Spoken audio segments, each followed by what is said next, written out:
And we're not going to be looking at it unless this thing works.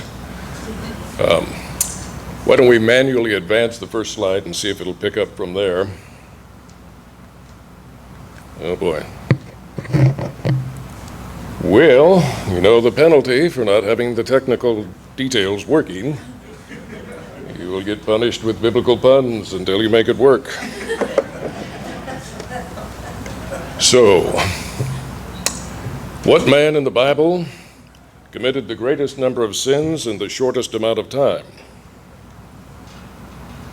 Well, it was Moses, the only man in history who broke all 10 commandments simultaneously.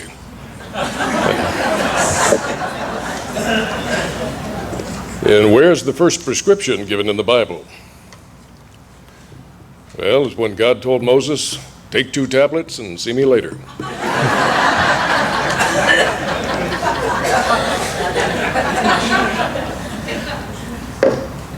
There we go. Wonderful. See, little punishment with puns, and I always get the good results. Okay, so today we're going to be looking at Stephen Hawking's evolutionism, the religion that offers nothing. Stephen Hawking is perhaps the most famous, recognizable scientist living in the world today.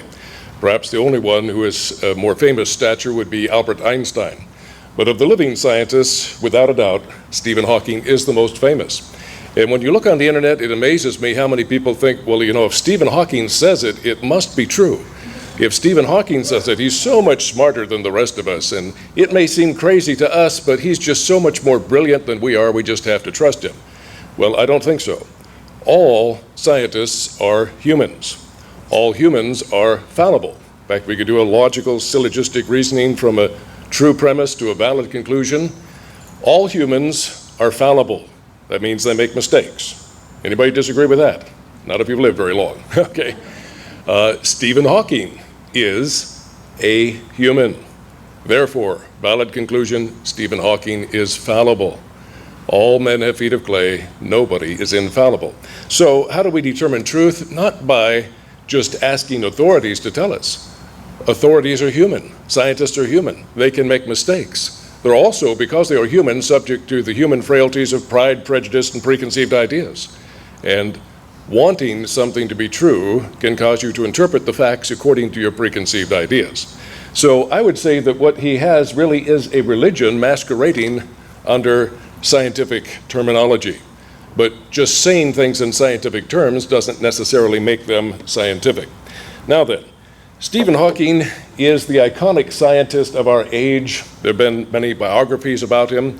Just recently, last year, we had this one, The Theory of Everything. And he is this iconic scientist who, you know, seems to be the fount of all wisdom in the secular scientific community. For example, here in the Discovery Channel series, Stephen Hawking's universe, it almost implies that it's his universe. Well, he didn't create it. He doesn't know everything about it. It's not his universe. Here we have Stephen Hawking's grand design. Very ironic title. He does not believe in a designer. So how can there be a grand design without a designer? Here it says Stephen Hawking, master of the universe. Really? Well, he didn't create it. He doesn't know everything about it. He's certainly not the master of the universe.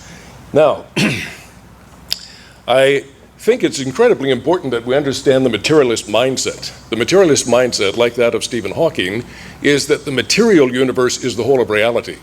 There is nothing beyond chemistry and physics. There's nothing beyond matter and energy. It's all just the material universe. There is no spiritual dimension. There is no spiritual God, therefore. Now, ironically, they can't prove that is true by the scientific method. The scientific method is limited, and they can't overstep their authority and declare something is not true when they can't even test and prove that that is not true by the scientific method. Doesn't keep them from trying, but they do. Now, the mindset they use actually is very interesting, and the most honest representation of this I've seen is by the evolutionist Richard Lewontin, a notable evolutionist geneticist. And he put it this way.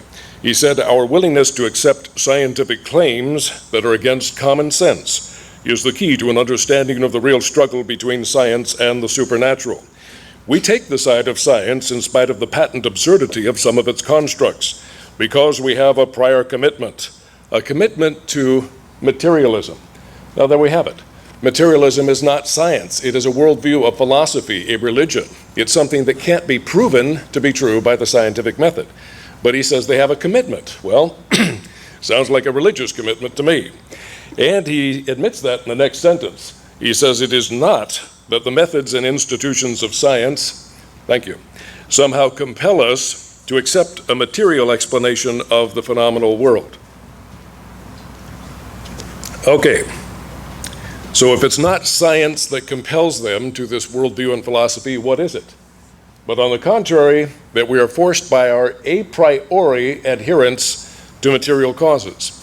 Now, a priori simply means prior to looking at any evidence, they've already made up their mind about what is true, which is kind of the antithesis of the scientific method. The scientific method is more you look at the evidence, then having looked at the evidence, you try to formulate a hypothesis, a theory, a model, a paradigm that can explain the evidence and hopefully make predictions that can then be tested by the scientific method.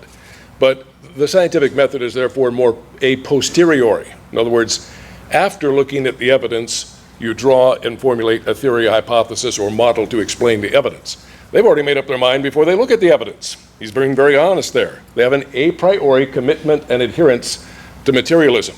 They can't prove materialism is the total reality, but they believe it very strongly. Believe, brother, gotta have faith. Okay, so therefore, they create an apparatus of investigation and set of concepts that produce material explanations. In other words, they set up science with such a definition that science can never conclude, according to their definition, that natural forces of chemistry, physics, chance, etc., natural forces are inadequate to explain the origin of the universe, life, and man.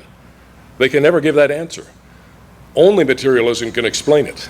Even if it seems to fail, even if it doesn't seem to work, it has to be the explanation. Why? Because they've declared it the only show in town. There isn't anywhere else to go. Even if it doesn't seem to explain anything or to work, it still has to be true because by their biased, bigoted, prejudiced definition of science, it's the only show in town. You cannot appeal to a supernatural creator, even though the evidence shows that intelligence, in supernatural intelligent design, explains everything without any of these problems and contradictions. It's simply declared ineligible by decree, not by scientific truth and logic. Now then, so he says no matter how counterintuitive, that means contrary to common sense, no matter how mystifying to the uninitiated, moreover that materialism is an absolute, for we cannot allow a divine foot in the door. Now Christians are often accused of being very dogmatic because we take Jesus at his word. He said, I am the truth, the way, the truth, and the life. No man comes to the Father but by me. Well, that's very exclusive, and that's very dogmatic. But I'll tell you what, this is very dogmatic too. God can't, excuse me, I don't know what it is when I get in the desert here, but there's something grows out here that bothers my sinuses. So anyway, maybe it's just the dust, but whatever that may be. The fact is that this is an extremely dogmatic statement of faith. How do they know that God didn't at least have something to do? Maybe he was the prime mover that pushed over the first domino, so to speak, to cause, the universe to come into existence. Well, according to them, even though they can't prove it, he can't have anything to do with anything. Why? Because they can prove that? No, because they say so. Well, I'll tell you what, saying it doesn't make it so. Abraham Lincoln was once challenged in the political stump tour by a heckler in the audience who was trying to catch him. And he said, tell me this, Mr. Lincoln, if we call a sheep's tail a leg, how many legs does that sheep have? Wisely, Lincoln responded, well, sir, that sheep has 4 legs, because calling a tail a leg doesn't make it a leg. And it doesn't matter if you get the majority of people on your side to call it a leg, it still doesn't make it a leg. It's still a tail, no matter who calls it a leg. And they seem to be under the delusion that if they get the majority of scientists on their side and they say something is so, just saying it makes it so. But saying it does not make it so. Calling the tail a leg does not make it a leg. And calling materialism science doesn't make it true or scientific. And saying that God doesn't exist and can have nothing to do with anything regarding our origin doesn't make it true just because they say so. Now, truth, of course, is always exclusive. Anybody who says this is true, they're also saying anyone who disagrees is false, right?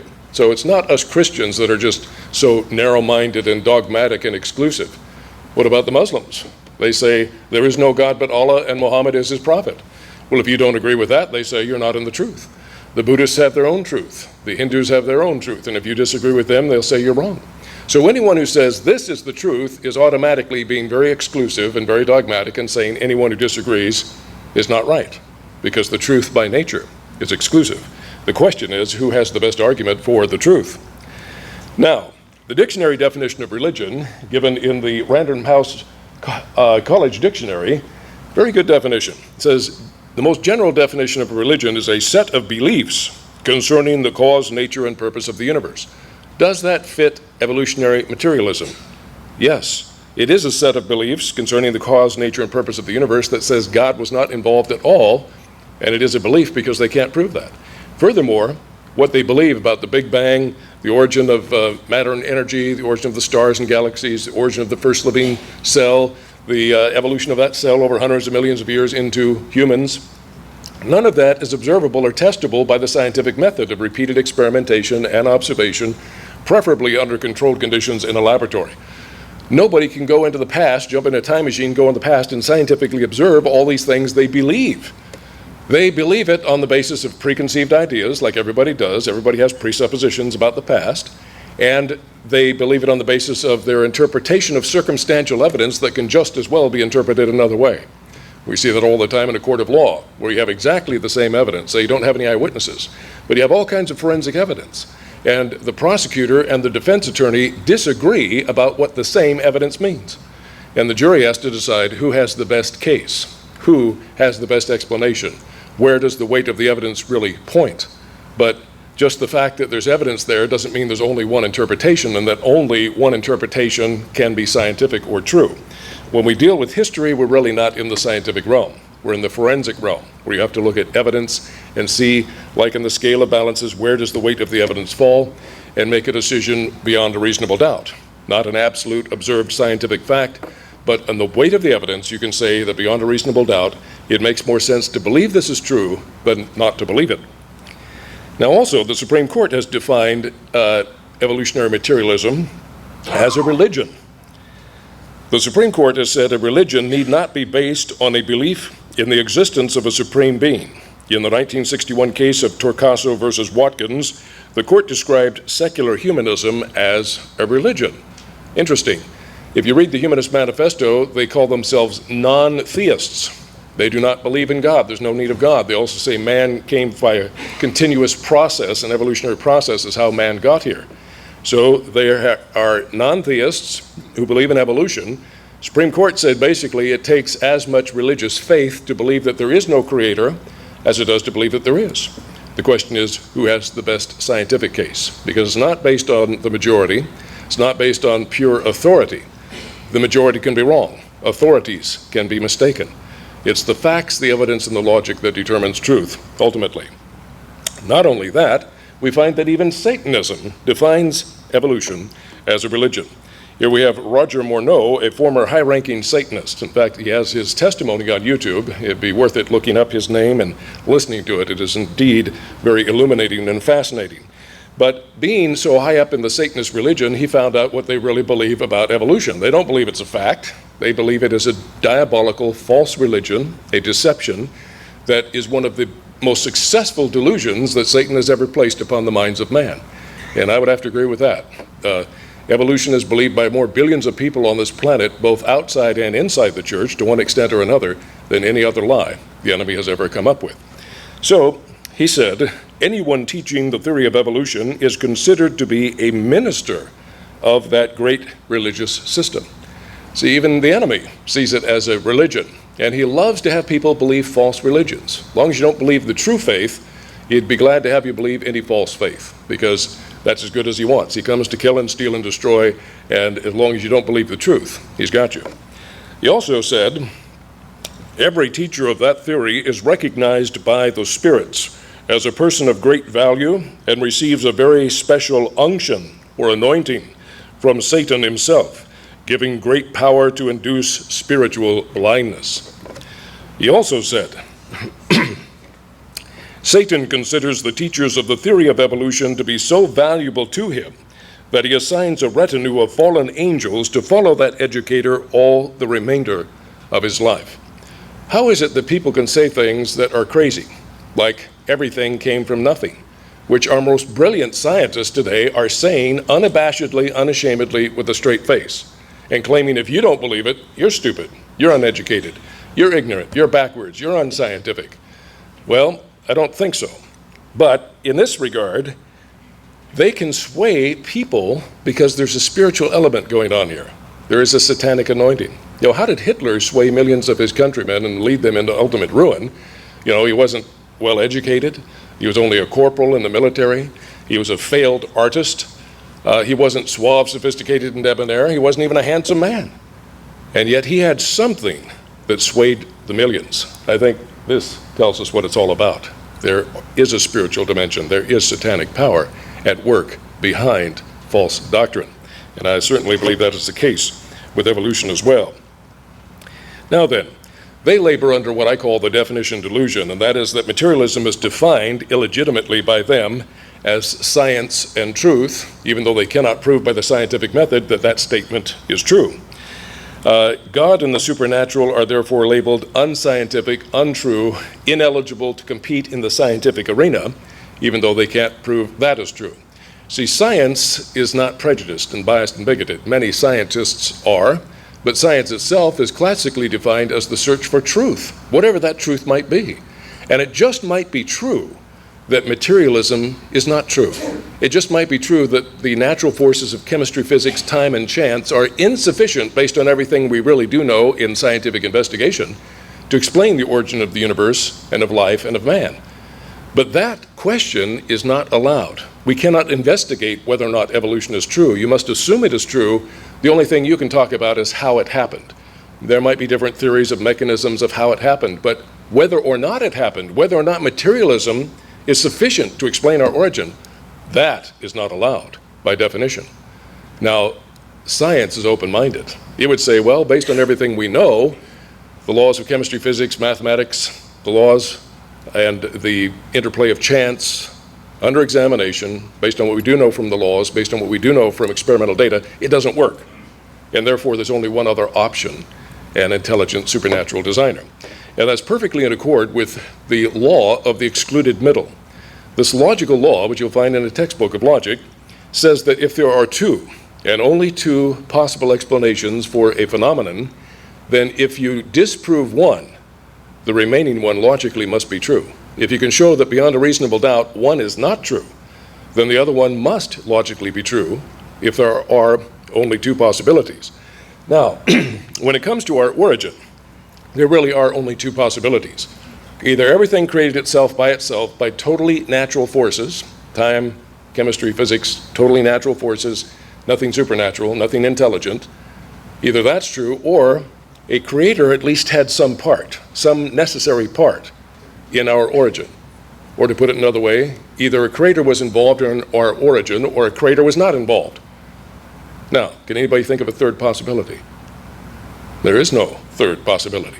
Either creator was involved or creator was not involved. Well, if we disprove beyond reasonable doubt by the weight of the evidence that the naturalistic idea of how everything got here doesn't work based on everything we know in real science, mathematics, chemistry, physics, probability, experiments, it doesn't work, then there is only one option left. And that's why they exclude that option by definition. They rule it out. It's not eligible, because then they don't have to have any evidence and they win by default because they're the only ones eligible to explain the origin of everything. So, their conclusion, invalidly, as Carl Sagan said, is the cosmos is all that is or ever was or ever will be. Really, Dr. Sagan, could you prove that by the scientific method, please? No, it's a statement of philosophy and religion. He cannot prove that. No scientist can prove that. Now then, it gets to the extreme that it doesn't matter if all the evidence supports intelligent design and contradicts naturalistic evolution. For example, Dr. Scott Todd, an immunologist at Kansas State University, said in Nature magazine, the most prestigious science journal in the world, he said, even if all the data point to an intelligent designer, such an hypothesis is excluded from science because it's not naturalistic. Really? Well, I'd like to know who died and bequeathed to them the authority to change the classic definition of science from a search for truth, whatever that truth may be, and it just might be true that materialism is false. It just might be true that it's inadequate based on everything we know scientifically to explain our origin. That question has been ruled inadmissible in their court of law because they say so, not because they can prove anything. What a nice way to win an argument. Well, I'm sorry, you cannot disprove us because we say so. Not because of any other reason. We're not going to admit any evidence against our view. How nice. It's declared inadmissible. So, all the data, I thought science was about the data, the facts, the evidence, what can be proven by experiment, what we know from the laws, but apparently not. Even if all the data, not just some of it, all of it is against them, and all of it is for intelligent, supernatural creation and design, they still win. How does this work? Well, to put it in terms that we can all understand, every year we have a big football game called the Super Bowl. And in it, the teams with the best record are supposed to battle it out on the gridiron to prove who is the best team in the world, at least for that year. So say we have a hypothetical Super Bowl game, and the two teams show up, and this turns out to be the most historic game in the entire history of the annals of the game of football. We find that one team dominates like never before seen in history. This team runs up a higher score than has ever been recorded, ever, in the annals of the history of the game of football. They run up higher positive yardage than has ever been seen before. The other team does so poorly that at the end of the game, they have no data on the scoreboard in their favor, not a single point. They do have one thing, though, negative yardage. More negative yardage than ever seen in any football game in history. By all measurable standards, by every amount of data that you put on the scoreboard to determine who wins and who loses, that team lost worse than anyone in history, and the other team won better than any team in history. But at the end of the game, instead of hanging their heads in shame and shuffling off in disgrace as the worst losers in the history of the world, this team that lost so badly comes running onto the football field, giving themselves high fives, saying, "Hey, give us our Super Bowl ring. We're the champions. We've triumphed again." Well, the crowd begins to boo and hiss. "What's wrong with you people? Don't you know anything? Can't you look at the scoreboard and the data on the scoreboard? You're the worst losers in history. Have you no shame? Get off the field." Well, they say, "Oh, you people are so ignorant. You don't know anything. You seem to think that football games are won or lost based on who has the best data in their favor on the scoreboard." Well, I'll tell you what the truth is. The truth is that it all matters as to who is eligible to play and who is not. You see, when nobody was looking, we took the rule book of football and we rewrote it. And the first rule we put in the rule book of football is that our team in the entire world is the only team eligible to play the game of football. There may be other teams better than us at putting data on the scoreboard, but that counts for nothing. We are eligible. They are not. We show up and we win by default. We don't have to have anything on the scoreboard. We're eligible. They're not. We win. They lose. End of argument. Now, who in the world would put up with rules like that in any kind of athletic competition or academic competition or debate or anything else? But that's what they've done to us. They've said, no, you can't even bring any evidence against our pet theory of evolution. You can't even ask whether or not it's true. You can't even ask whether or not materialism works. No, you must assume it is true, and then the only question is how it happened by material forces. And even if all the data is against it, it still has to be true, because the alternative of a creator is not allowed on the playing field. He is ineligible by decree, not by any proof. Now, the Big Bang. Supposedly 15 to 20 billion years ago, a Big Bang or explosion occurred, creating the universe. The universe began as an infinitely dense, hot fireball, a scrambling of space and time, or so we are told.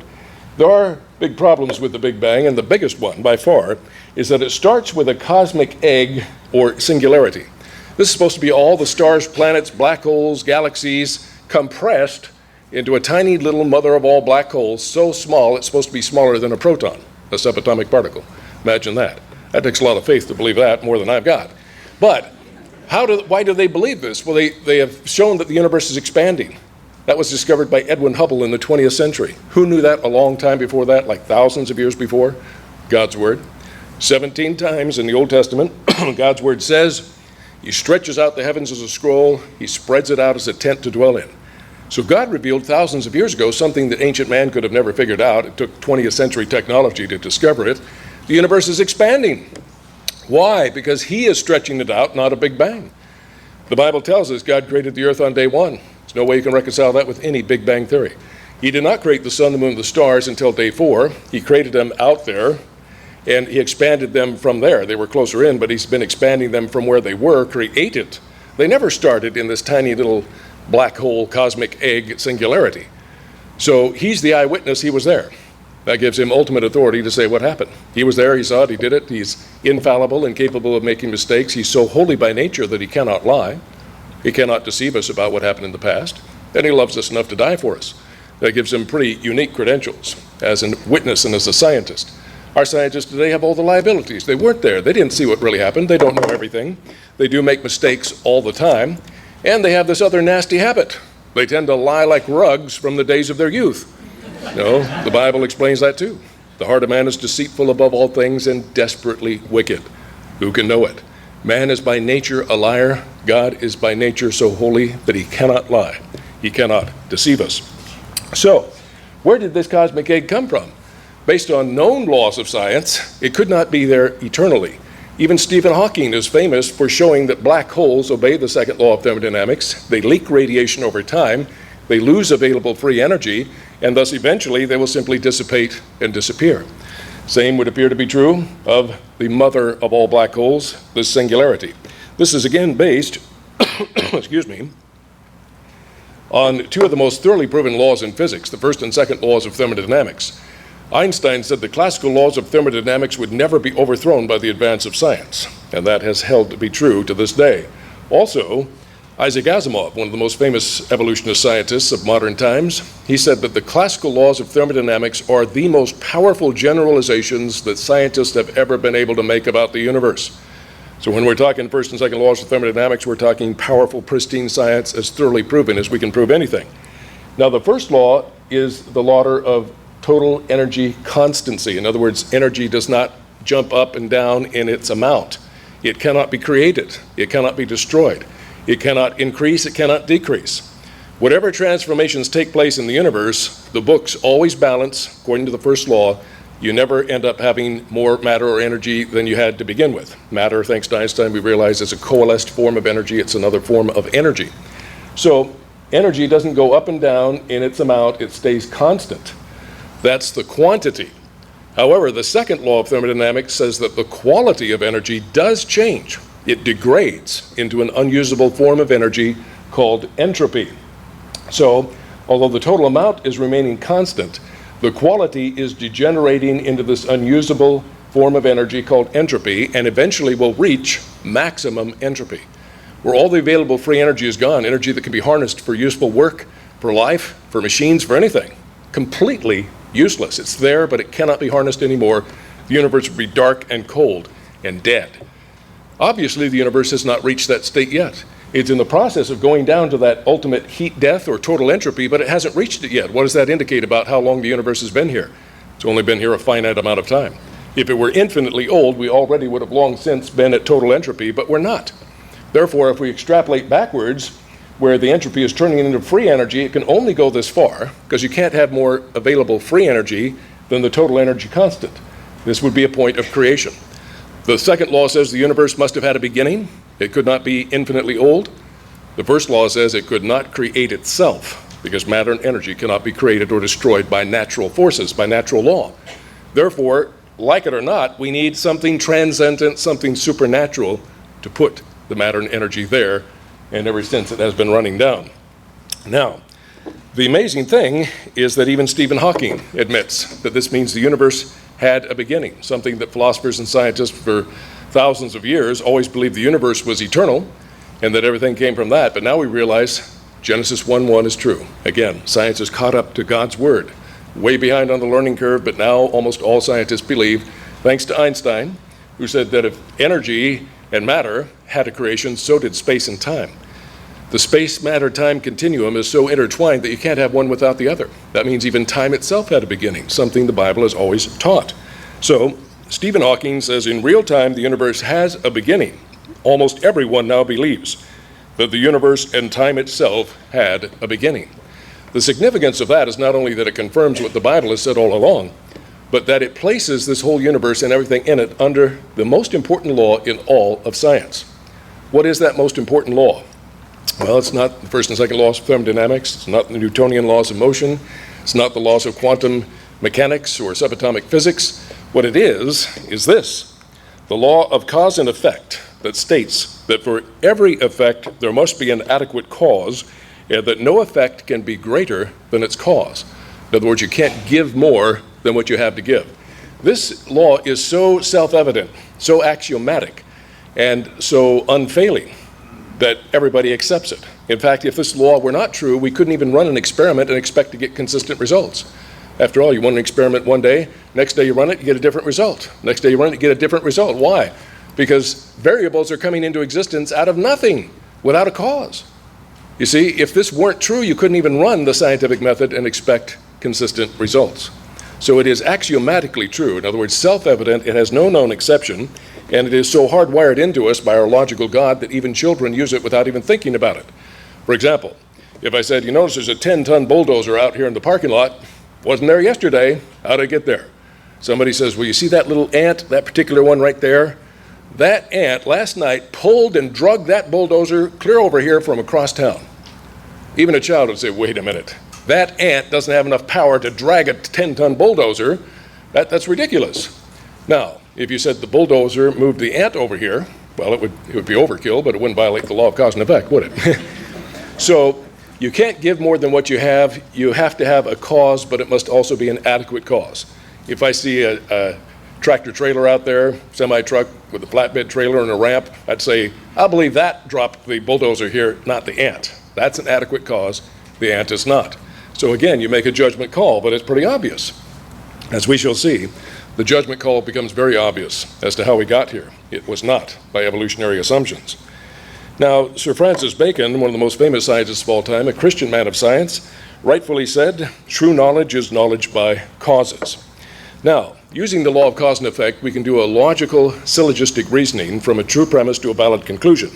Our true premise is that everything that had a beginning requires a cause to explain its origin.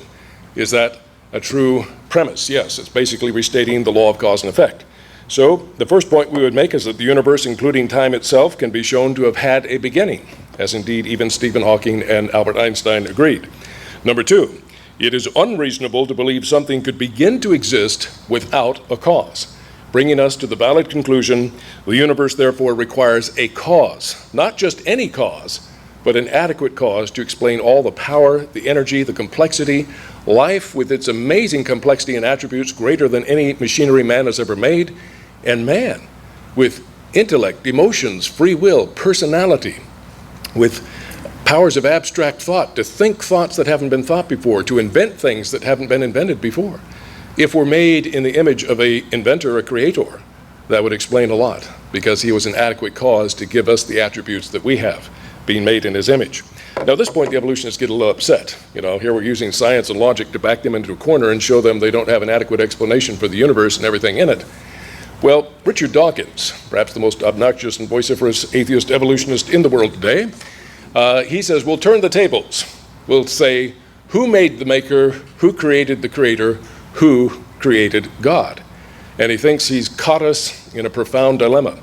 But really, he has just shown that he himself is asking an illogical, self-contradictory question. His question is like this question. Tell me, to whom is this bachelor married? Anybody see a problem with that question? A bachelor is by definition an unmarried man. And to ask the question, to whom is the unmarried man married, is an illogical, self-contradicting question. God, by definition, is infinite, eternal, transcendent, above all the limitations of space and time and natural law. He is the lawgiver, not the one who's under the laws. He created time. He's not subject to time. So he had no beginning, he had no end. He's infinite and eternal. Now, there is no law of science or of logic that says something cannot be infinite and eternal, because you don't run afoul of the most important law of science, the law of cause and effect, unless you have a beginning without an adequate cause. But if you transcend space and time itself and are beyond these limitations, then you're not simply not under the jurisdiction of the law of cause and effect. The law of cause and effect doesn't have jurisdiction over everything. It only has jurisdiction over things that have a beginning. God, by definition, transcends space and time. He had no beginning, therefore he is not under the jurisdiction of the law of cause and effect. So God, as creator of time, is outside of time. Since, therefore, he has no beginning in time, he has always existed, so doesn't need a cause. But the universe did have a beginning. Thanks to Einstein and Stephen Hawking and others, we know that. The Bible always said that. And since it did have a beginning, it does require an adequate cause to explain it and everything in it. Now, at this point, some evolutionists will say, well, if God is so infinite and transcendent and ethereal, we can never relate to him. He's irrelevant anyway. How could we ever relate to a God that we can't fully understand? Well, that's not true. That's very hypocritical. There's all kinds of things we live with and work with on a daily basis that we don't fully understand, but it doesn't keep us from having a practical relationship with it. How many of you use a computer that you don't fully understand? How many of you use an iPhone you don't fully understand? How many of you run a car that you don't fully understand? You know certain things. If you turn the key and you keep it with enough gas, and you change the oil on time and take it in for regular maintenance, it's pretty reliable. And if you do what you're supposed to do, it does what it's supposed to do. You don't understand all the details of the mechanics, probably maybe couldn't build one yourself, but you understand enough to have a working relationship. How many of you men, by the way, fully understand everything about your wives? Okay? I mean, really. Okay? One guy raised his hand and said, okay, brother, one liar in the audience, we'll pray for you. But yeah, the point is, you don't have to understand everything, you just understand enough. And God says outright that he is infinite and transcendent, therefore he cannot, I don't know why we don't have that. Oh, there we are. There we are. Got this in reverse somehow. That's kind of strange. Anyway, in Isaiah 55, 8 through 9, he said, for my thoughts are not your thoughts, nor are your ways my ways, says the Lord. For as the heavens are higher than the earth, so are my ways higher than your ways, and my thoughts than your thoughts. So God says, yes, you're finite, miniature, you're bound by space and time, you're vastly different than me. You'll never fully understand me, but you know what? You don't have to, because you understand enough that I created you, that I loved you, that I died for you, that I want you adopted in my royal family for all eternity, and you can have a beautiful love relationship with somebody you don't fully understand, and all the men can testify to that. Amen. Okay, those who were married anyway. Okay, so it is not necessary that we fully understand God. Deuteronomy 29:29 says, the secret things belong to the Lord, but that which has been revealed belongs to us and our children forever. Now, using the law of cause and effect, we can argue about the nature of the infinite eternal first cause that was adequate to explain this universe and everything in it, including you and I. The first cause of endless time must be eternal. Obviously, it had to exist before time and not be bound by time, therefore by nature it had to be eternal. The first cause of boundless energy must be omnipotent, meaning all-powerful. The first cause of universal interrelationships must be omnipresent, or everywhere present. The first cause of supreme complexity must be omniscient, or all-knowing. The first cause of consciousness must itself be conscious. I remember in the Ken Ham Bill Nye debate, somebody asked Bill Nye in the question and answer period, where did consciousness come from? You believe there's nothing but matter and energy is the whole of reality. Matter and energy doesn't have consciousness, so where did consciousness come from? He said, well, I don't know. Well, that's a wonderful answer. I don't know. Well, we do know that based on the law of cause and effect, the most reasonable explanation is it came from a conscious creator who endowed us with consciousness also. The first cause of natural laws must be a lawgiver. Laws don't come from nothing. Laws have to be given by a legislator or a lawgiver, and then they have to be enforced as well. So you have to have a lawgiver, law upholder, and enforcer, and that means there must be a creator to do that. They don't come from nothing. Also, the first cause of moral values must be moral. The first cause of spiritual values must be spiritual. The first cause of human responsibility must be volitional. In other words, having free choice, free will. The first cause of human integrity must be truthful. The first cause of human love must be loving. And the first cause of life must itself be living.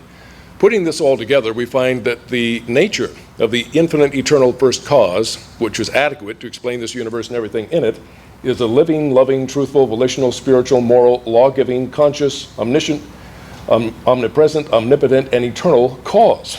Now, does that sound familiar to anybody? It happens to be the unique attributes of the God of the Bible. And you notice we didn't quote any Bible verse to come to this conclusion.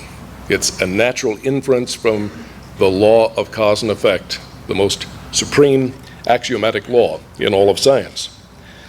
Now then, nothing is the preferred cause of all things, according to many scientists today, and I'm not kidding.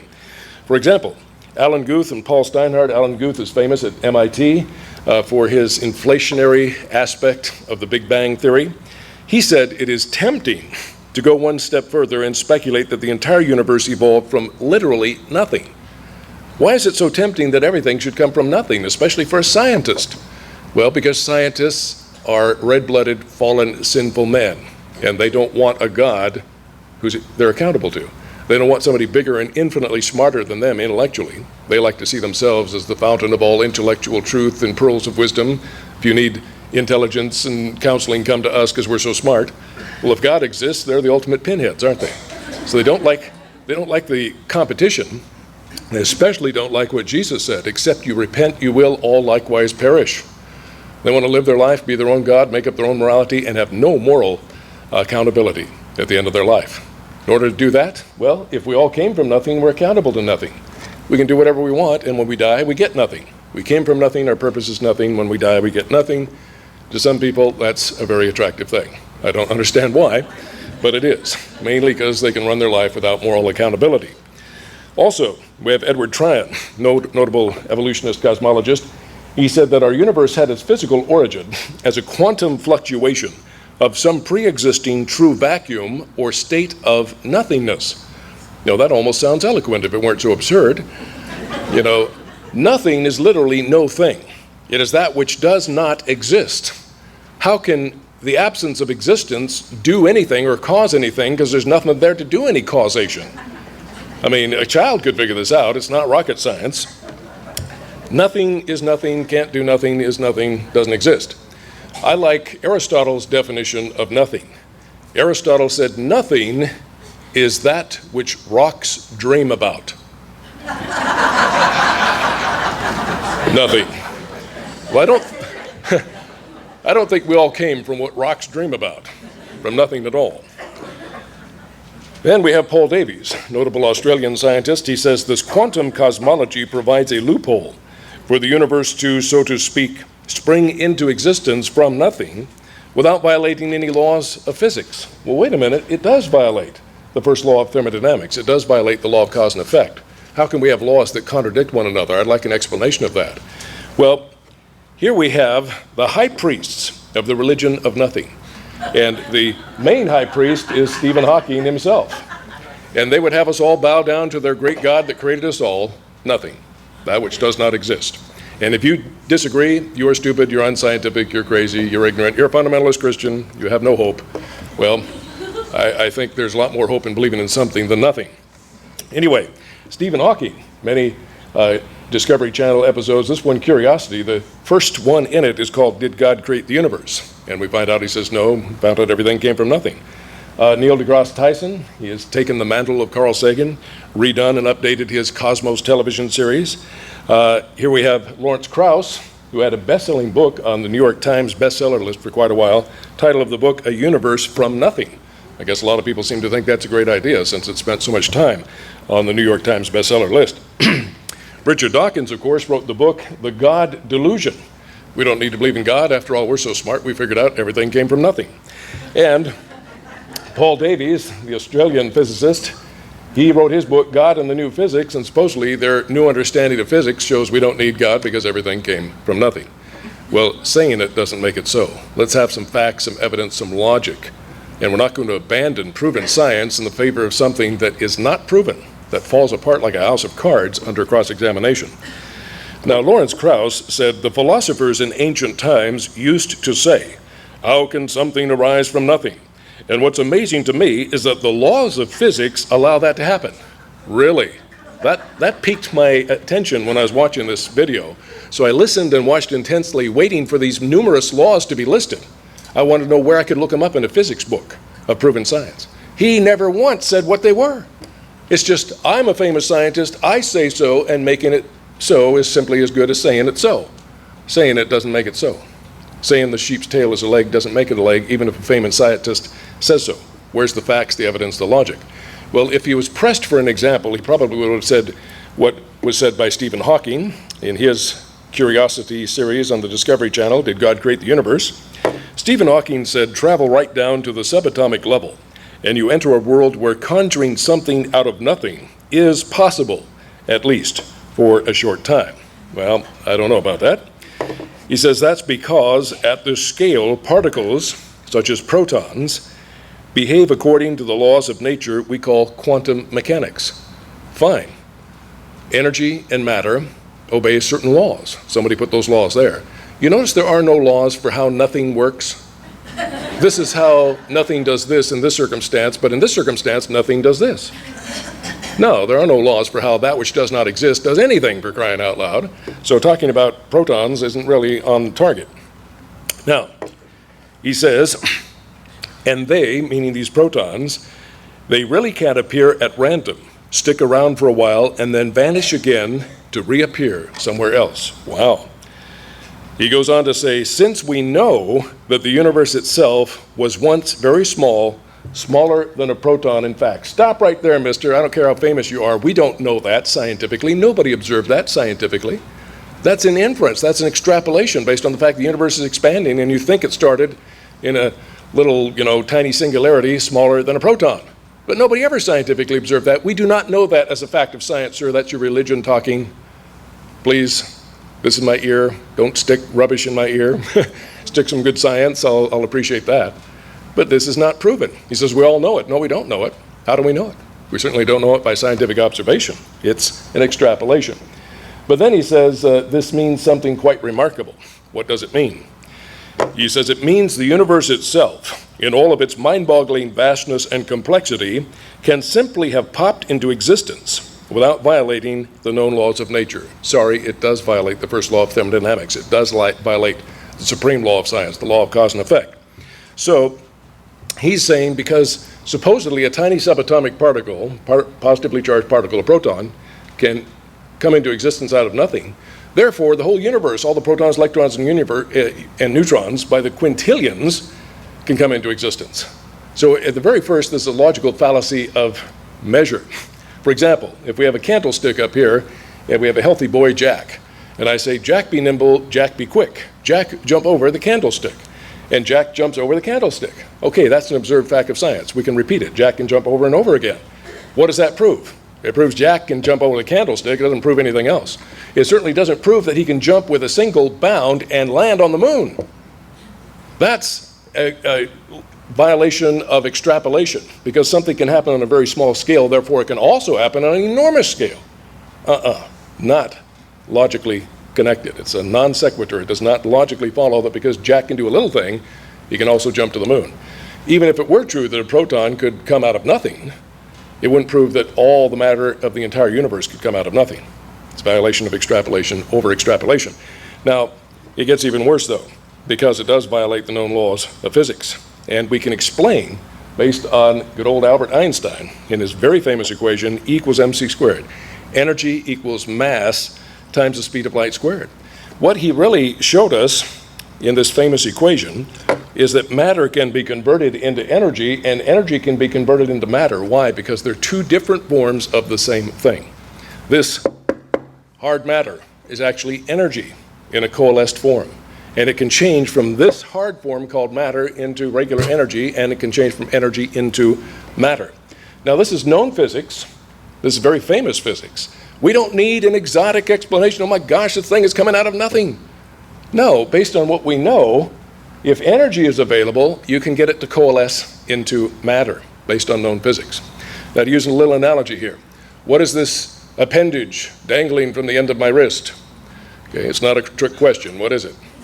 It's a hand. Okay, this hand is not nothing. This hand is something. However, this thing called my hand can exist in two different forms. An extended wiggling fingers form, and it can also exist in this form, a closed hand called a fist. Now this is a hand, and this is a hand. It's just a hand in different forms, and energy can exist in two forms. And at the subatomic level, apparently what our observations are merely showing is that energy there can transform into a proton, hang around for a little while, and then go back into its other form called energy. Notice my hand didn't come from nothing. It's always a hand. It's a hand in this form. It's a hand in this form. It's just changing from one form to another. That's all that's happening here. That would be the most obvious, straightforward implication based on known physics without having to invoke the exotic explanation, my gosh, something is coming out of nothing. No, it's simply energy transforming from one form to another. And energy is not nothing, it's something. So, that's the easiest explanation. Agrees with known physics. Why don't they go for that? Because then they have no straw to clutch at to get rid of God and to say everything came from nothing. These people seem to hate God. The Bible talks about these people in the Greek. Mesotheists, the name means haters of God. Richard Dawkins shows this quite well. He says, the fact that life evolved out of nearly nothing, some 10 billion years after the universe evolved literally out of nothing, is a fact so staggering that I would be mad to attempt words to do it justice. Please, Dr. Dawkins, indulgence of madness. I would really like to hear the explanation of how everything came from nothing. And I'd like to have a validly proven scientific fact to support it. The fact that we see a proton appear, unless they can exclude all the energy and show that there's no energy available for that proton to form from, they haven't proven anything. And they never have proven that without any energy at all, protons still come from nothing. In fact, I don't know that we can completely exclude all energy. There seems to be this mysterious zero-point energy that appears to be around, whether we like it or not. Can't seem to get rid of it. But until they have a proving experiment like that, they really have no argument at all. If there's energy there, that would be the most obvious, straightforward scientific explanation based on what we do know. We don't have to have an exotic explanation that something is coming out of nothing. Stephen Hawking says the laws of evolution can also determine the initial state. The universe can spontaneously create itself out of nothing. A child could refute this. Nothing can create itself because before it existed, there was nothing there. And if there's nothing there, there's nothing to do any causation. Also, in case you didn't buy his proton argument, Stephen Hawking says because there is a law, such as gravity, the universe can and will create itself from nothing. Spontaneous creation is the reason there is something rather than nothing, why the universe exists, why we exist. Really. Now, big flaws here. For one thing, a law is not nothing, it is a something. If you have to have a law to get everything from nothing, then there's something there, it's a law. If you think, well, the law of gravity, all right, well, it's invisible. Does that mean it's not real? Well, just jump off a tall building. You see, invisible things are real enough to kill you. So it's not nothing, it's a something. Furthermore, where does the law come from? A lawgiver. So if it's a law, you have to have a lawgiver, and you have to have the law, and then this law doesn't even really operate unless you have objects with mass. Then the law operates. So you have to have a lawgiver, a law, and objects with mass, and then you can get everything from nothing. Isn't that nice? You have to have three things so you can get everything from nothing. I mean, it's absurd on the face of it. And this man is brilliant. He's certainly smarter than I am, in mathematics especially, in physics, but that doesn't mean he's infallible. And that doesn't mean every argument he has is valid. He is human, he is fallible, and this is obvious proof of that. Then he says, the real reason. There have been various ideas, but for me, the most attractive, emotional attraction, philosophical preference, the most attractive is that the universe was spontaneously created out of absolutely nothing. Well, you may have a religious conviction and an emotional desire to have everything come from nothing, sir. It still doesn't make it scientific. I'd like to have a good explanation. He hasn't given any. Then he says, in hypocrisy, there is a fundamental difference between religion, which is based on authority, and science, which is based on observation and reason. Really? This joker just told us everything came from nothing with no good explanation. I'd like to know what scientific observation and reason that's based on. We have to reject known science like the first law of thermodynamics and the law of cause and effect in order to believe this. That's anti-scientific, not scientific. So, in this excellent DVD by Ray Comfort, he goes to the university and interviews college students, asks them, what's the dead ringer obvious proof of Darwinian evolution? They found, they couldn't give any good answers. But they said, well, surely our professors, they're smarter than us, they can tell you. So he went to the professors. Some of the top professors, some of our top universities, evolutionists, invited them to give him the all-time absolute dead ringer proof of evolution. They couldn't do it very well either. If you've ever seen this, it's kind of amusing. But if they were pressed, what would they say? Well, we may not be able to give a good answer, but you know what? The high priests of evolution can. Stephen Hawking, Lawrence Krauss, Neil deGrasse Tyson, Paul Davies, Richard Dawkins, they can do it. But basically, this is using a fallacy of logic known as argumentum ad populum, an argument addressed to the population. If the majority of the scientific community says so, then it must be so. But counting noses doesn't determine truth. The majority in the history of science has often been wrong, and the minority has been right. Sometimes the majority is right, and sometimes not. Sometimes the minority is right, sometimes not. What does this prove? It proves it's irrelevant whether you're in the majority or the minority. What you need is facts, evidence, and logic to determine truth, and not just counting noses. But this is one thing they have in favor. They have the majority of scientists on their side, but it is not a logically valid proof that what they believe is true. Now, in the Discovery series, How the Universe Works, they said, it's one of the biggest hurdles to understanding the Big Bang. First, you have to buy into the premise that something was created out of nothing. Notice, you can't be a conscientious objector. You can't say, well, I'll sit this one out because I have a hard time believing everything came from nothing. You have to buy into the premise. Today, if you don't believe in the Big Bang, you are labeled an idiot, belong back in the Dark Ages when people didn't know anything about science. You're a crazy fundamentalist Christian who believes blindly what the Bible says. Well, these people believe blindly what the high priest of the religion of nothing says. I think the Bible has a lot more reasons to believe it than believe everything came from nothing, for crying out loud. Anyway, they say you have to buy into this premise whether you like it or not. They go on to say, understanding how nothing turned into something may be the greatest mystery of our universe. Duh. But if you understand that, you start to understand the Big Bang. Oh, really? Well, I guess there's no hope for me. I'm never going to understand the Big Bang because I can never understand how that which does not exist created everything.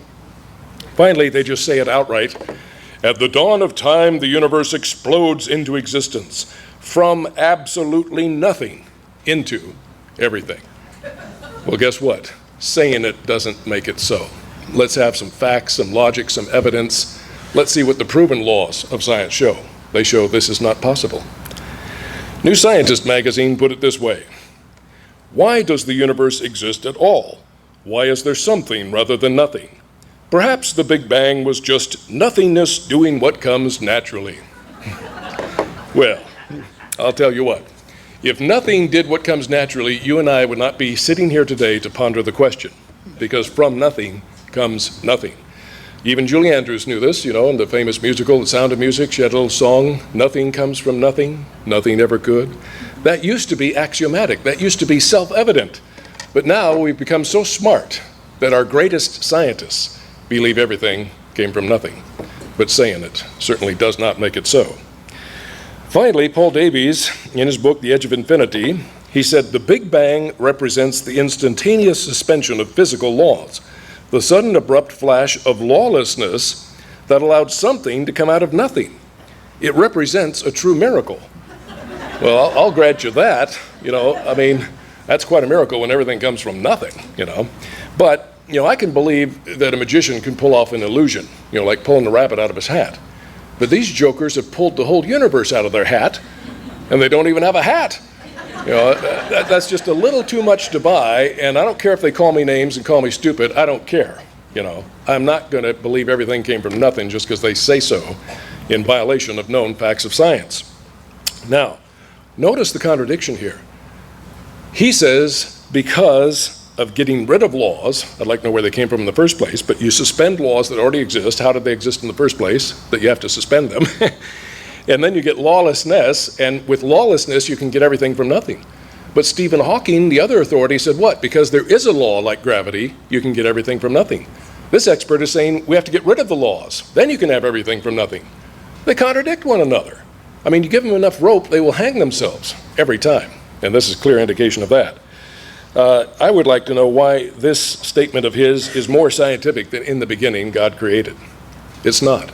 You see, everything from nothing is about as powerful a contradiction of the law of cause and effect as you can get. There is no more inadequate cause than that which does not exist. Now, is in the beginning God created scientific? It's certainly in accord with the proven law of the law of cause and effect. If you have a miracle worker, that's an adequate cause for a miracle. Doesn't violate science at all, doesn't violate the first law or the law of cause and effect at all. But getting everything from nothing, the most inadequate cause imaginable, that violates everything we know in logic and science.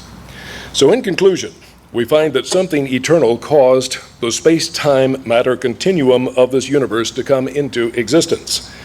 There are two options to choose from. An eternal, omnipotent creator, which explains everything in the minutest detail.